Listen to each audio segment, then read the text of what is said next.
Once upon a time in a quaint village, there lived a wealthy merchant named Mr. Turner and his only daughter, Emily.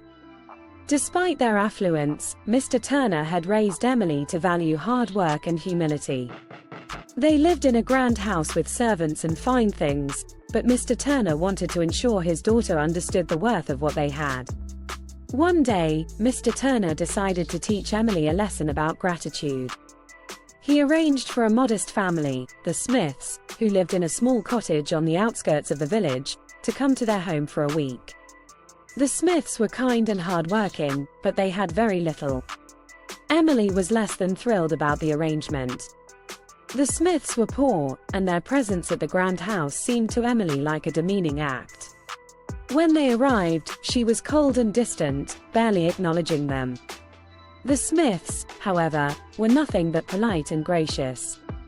They admired the beautiful gardens, offered to help with small chores, and expressed their thanks for the hospitality. Emily, in contrast, grumbled about the extra work and inconveniences, feeling the Smiths' presence was a burden. Days passed, and Emily continued to show her displeasure. One evening, as the family gathered for dinner, Mr. Turner asked Emily to lead a toast in honor of their guests. Emily, reluctant and with a sour expression, begrudgingly raised her glass but made no effort to speak kindly. Later that night, after the Smiths had gone to bed, Mr. Turner sat Emily down. "Do you know why I invited the Smiths here, Emily?" he asked gently. Emily shrugged. "To show me how fortunate I am, I suppose, Mr. Turner nodded. "Yes, but more than that. I wanted you to see how people can be grateful even when they have so little. The Smiths, despite their lack of material wealth, have been nothing but appreciative and kind. Their happiness doesn't come from what they own but from their attitude and gratitude." Emily looked down, a pang of shame hitting her. Mr. Turner continued, "Gratitude is a way of life, not just a reaction to our circumstances.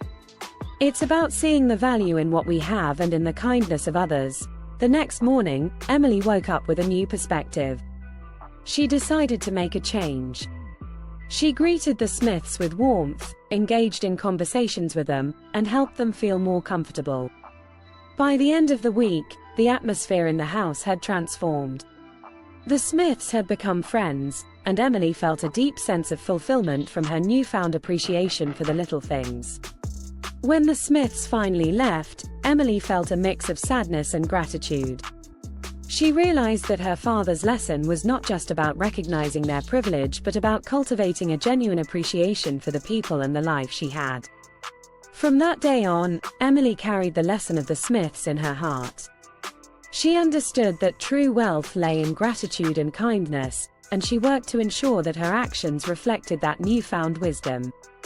And though her father had taught her this lesson through an unorthodox method, Emily knew it was one she would never forget.